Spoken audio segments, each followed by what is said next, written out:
Hi, my name is Anya Stott, and I'm a freshman at Cedar Crest College. My Media Literacy Week project is about how females are represented in the superhero genre. So I want you to think of a superhero, anyone at all that comes right into your head. What do you think of? Superman? Batman? Maybe Iron Man or Captain America. So what do they all have in common? Well, they're all male. And I'm not saying these heroes do not deserve the fame that they have, but what about women? Where is that representation? Let's do another little practice. Now think of a male superhero symbol. I'm going to guess you most likely thought of Superman's or Batman's symbol. If you asked a random person in the street and showed them these two insignias, almost everyone would be able to name the heroes associated with them. Now think of a female superhero symbol. I bet that wasn't as easy as the first question. Many of you probably thought of Wonder Woman, maybe Black Widow if you're a Marvel fan. Other than those two, there sadly aren't that many that are widely as known as male symbols are. I have seen a lot of superhero movies, ranging from Marvel to DC to other series, and can barely think of another symbol other than Wonder Woman. These are just a couple symbols of well-known superheroes or superhero groups. Do you see how Wonder Woman is represented as the only solo female heroine? Anyone can see this if they search in Google or any other search engine for superhero symbols. Mostly ones associated with male superheroes show up. Even the groups shown in the picture are mostly led by men. And this wasn't just me searching for a particular picture that would help me prove my point. Go on Google and just type up superhero logos, and many more pictures just like this one will show up. This is why I put superhero symbols on my presentation. For anyone who doesn't know, going from left to right, there is Supergirl symbol, Captain Marvel's, Black Widow's, and then Wonder Woman's. Do you know how hard it was to find female superhero symbols that most people would recognize or have an idea whose emblem it is? It was actually pretty difficult. So this brings up the question of why. Why do we think of male superheroes right away? It isn't a black and white answer, and it has many components to it. Many play into the inequities female superheroes face. In the Marvel Cinematic Universe, which I'll refer to as the MCU, the franchise started with the first Iron Man movie in 2008. Since then, there have been 24 more films released, and I would like you to guess the number of movies centered solely around a female character. There are two. Captain Marvel in 2019 and Black Widow, which is one of the most recently released MCU movies in this year, 2021. If you look at the picture, it has the movies in order of release date of the first 21 movies. Look how many movies it took to get to Captain Marvel, the first female-led movie. It took 11 years and 20 films to have a female-centered MCU movie, and it isn't like there isn't female superheroes to center a movie around either, though there are less of them. Black Widow has been in 7 of these MCU movies, but never had a movie based on her until 2021. This is also displayed by the original 6 Avengers, focused in the first Avengers movie. These members are Iron Man, Captain America, Thor, Hulk, Hawkeye, and Black Widow. Only one of those people is female. So for the TV side of things, on the CW, a TV network, it has several DC superhero shows on it. DC stands for Detective Comics, and if I reference DCEU, it is the DC Extended Universe. The 3 shows that I will be mentioning from this network include Arrow, The Flash, and Supergirl. While the gap in release dates of these shows isn't too bad, Arrow coming out in 2012 and Supergirl in 2015, I notice other differences within the shows. One major inequity is the costumes, but not in the way you might be thinking. I'll get to that issue a bit later. The Flash has gotten 5 costume updates or entirely new suits in its 7 seasons, with another update for its new season in progress. Even Green Arrow has had more changes to his suit than Supergirl, which if you watch Arrow, you would know that that's saying something, because he's a pretty practical guy. So it took 4 seasons for Supergirl to get a new suit. It was quite a progressive change, at least, since Supergirl now had pants instead of a short skirt.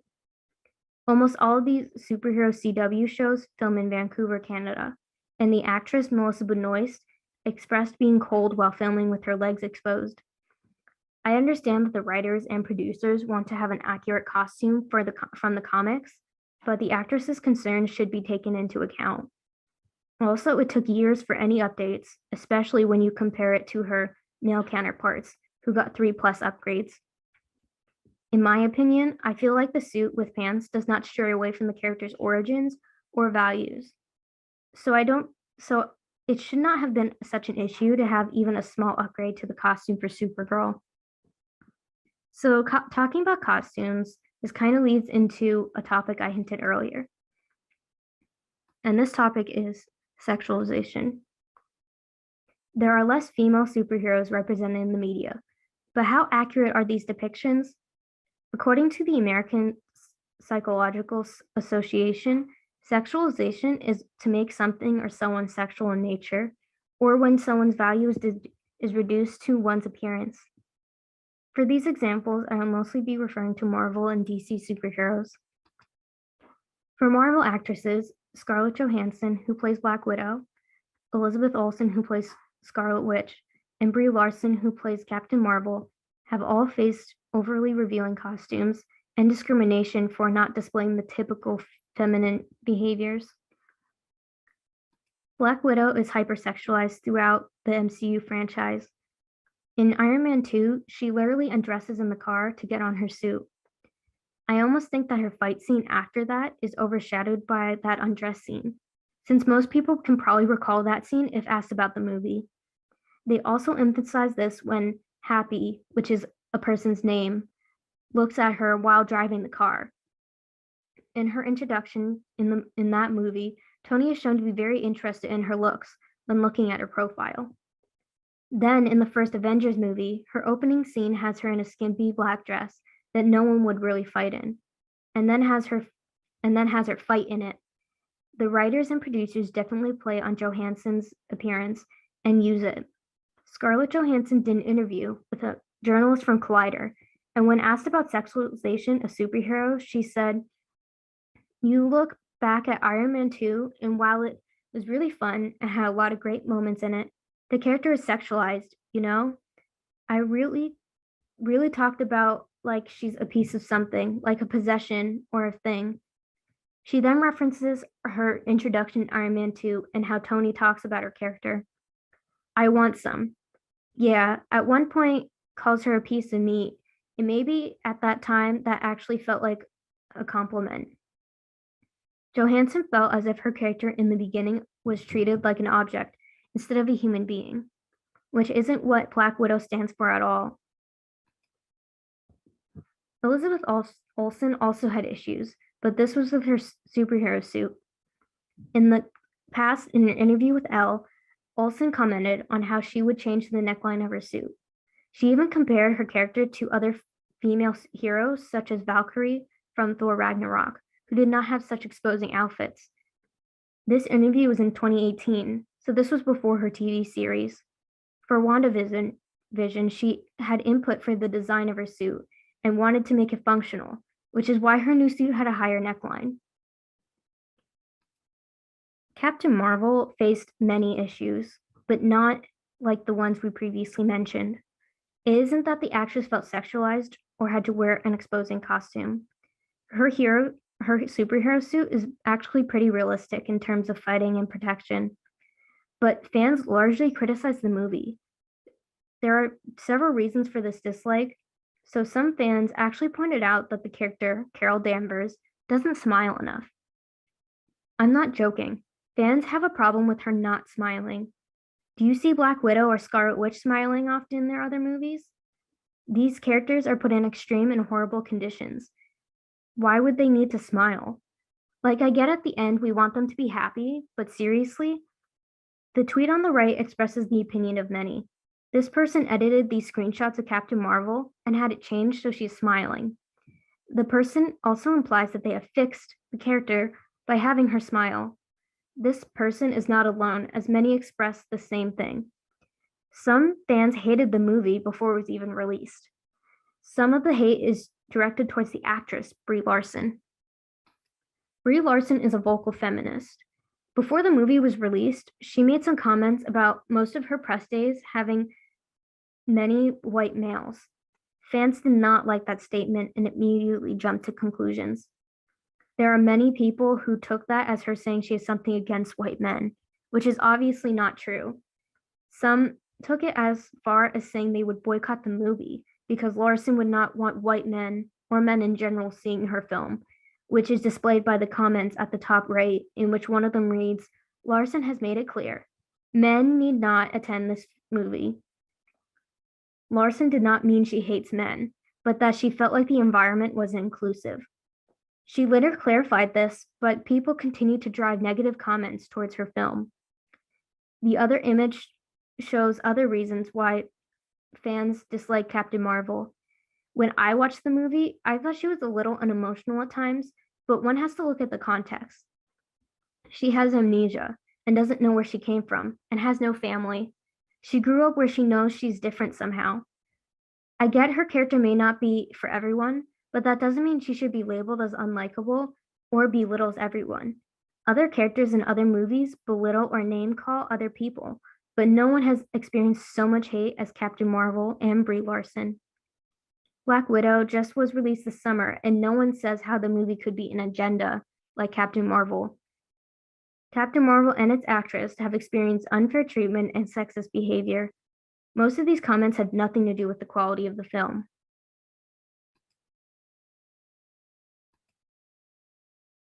So for the DC female superheroes, many of them aren't represented in the media apart from Wonder Woman. They are more portrayed in animated shows. The animated shows also include some over-revealing costumes that can sexualize the characters. It is almost worse in these animated shows because there's no actress to worry about and no concern on how to make it practical for someone to wear and move in. So starting with a hero that almost everyone knows, Wonder Woman, she had a series with the same name in 1975. Linda Carter played Wonder Woman in this depiction. The costume definitely was geared toward showing a lot of skin.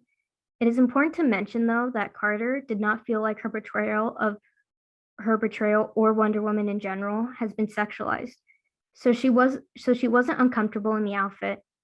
It did not leave much to the imagination, though, with the low neckline and bottoms that were basically underwear. It isn't bad to expose skin. Women can be confident in their bodies no matter how much skin is exposed. What I'm saying is that it is an issue if A, the actress is uncomfortable, or B, it is just to sexualize the character and make her more appealing for male characters. While the actress did not feel like the character was sexualized, I do think the costume revealed more skin than necessary and definitely more on the risque side. For the next two heroines, these depictions are crucial because they have not been represented in much media at all. Zatanna has been portrayed in live action role once in Smallville, and has been in several animated shows. The character has some toy figures as well. In most iterations, her costume accentuates her chest or her legs. Her power set includes magic that is casted by saying spells backwards, which is why she dresses as a magician. There's no reason for a costume to be as revealing as it is. Star Sapphire isn't that well known, but she's a very strong female superhero, or sometimes a villain. She has a very similar power set to Green Lantern. There are minimal portrayals of her, but all are in animated series. In these depictions, she's scantily dressed in her superhero suit. I know superheroes aren't supposed to be realistic, but no one would fight in that. If this character was to be made into a live action portrayal, I would be concerned for the actress.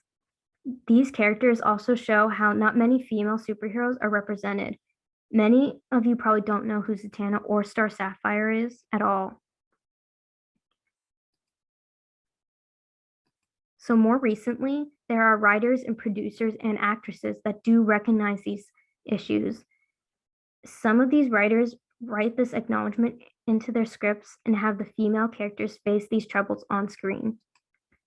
I know I have mentioned Supergirl in terms of unfair treatment, but there is a moment in the pilot of Supergirl where there is this acknowledgement of the over sexualized costumes in the comics, and they make light of it. I think it is smart how this scene was written because it highlights how the comic depictions are not realistic to be translated for real people. I thought it would be best to watch the scene for yourself, so here it is.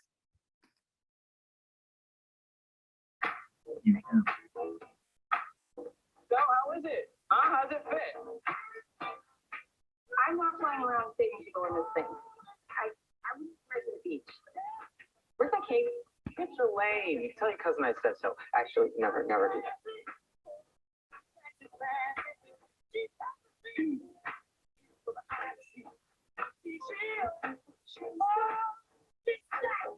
Oh, you look really pretty without your glasses. So, to be a superhero, you need a crime.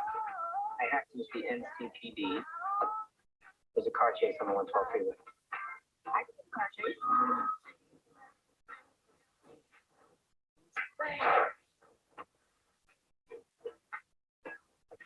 Good aerodynamics. I should have thought of that.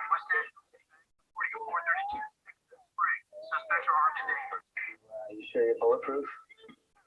I hope so.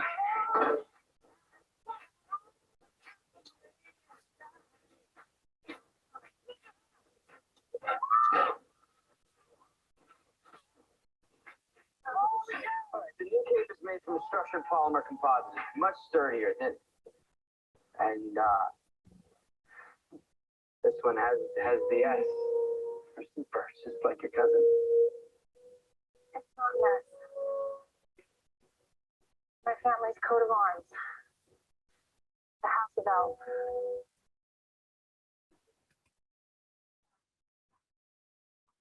My next example is not a Marvel or DC superhero, but she has a story arc that embodies problems with sexualization. She is a character from the TV show The Boys, which was released in 2019.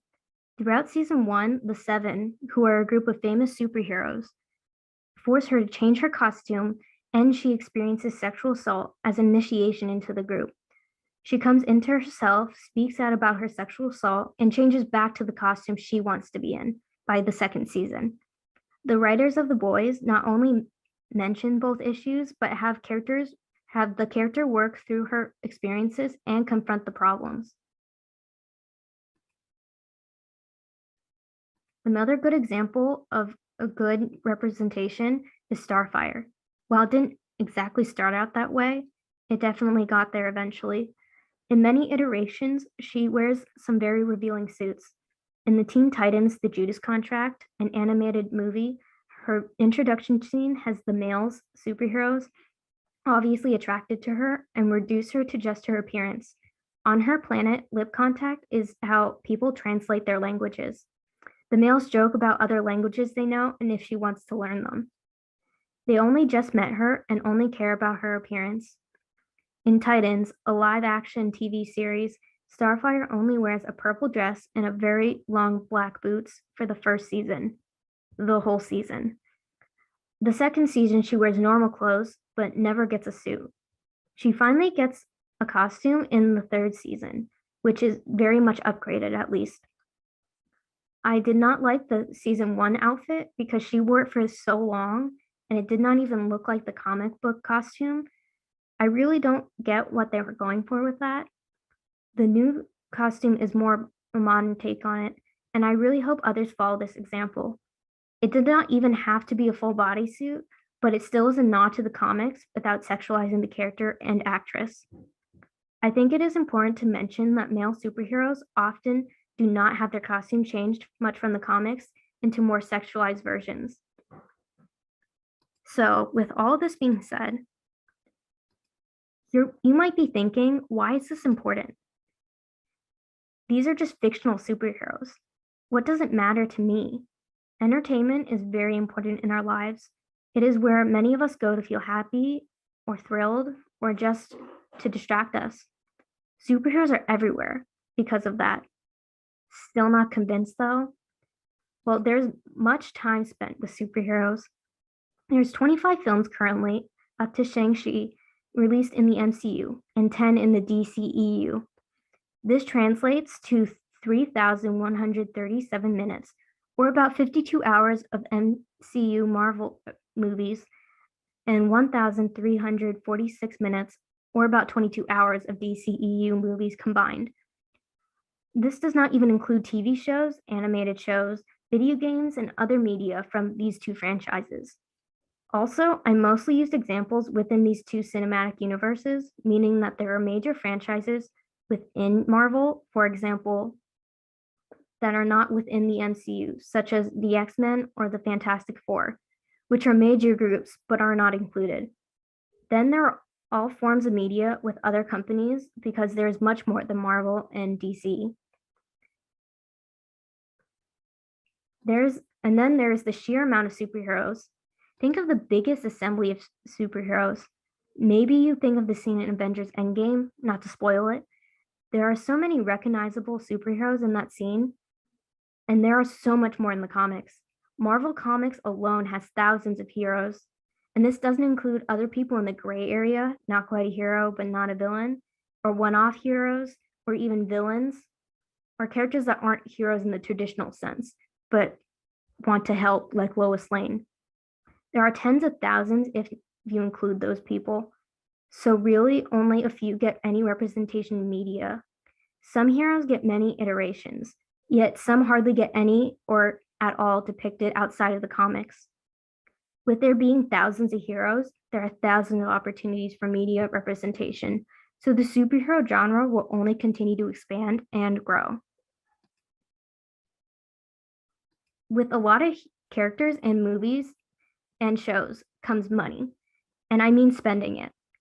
We spend a huge amount of money to go to the movies and watch these films. We also pay streaming services to watch TV series or pay for a video game. One of the most anticipated MCU movies, Avengers Endgame, made about $2.8 billion at the box office worldwide. That is just one movie out of the 25 in the franchise.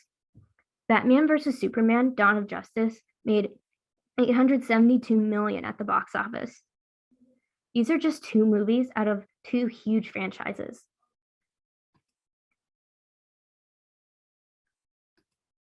So, in conclusion, for a long time and still in present day, men dominated this genre.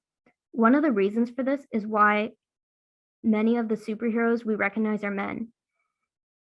In addition, women in the superhero genre experience inequity, especially in costumes and overall treatment.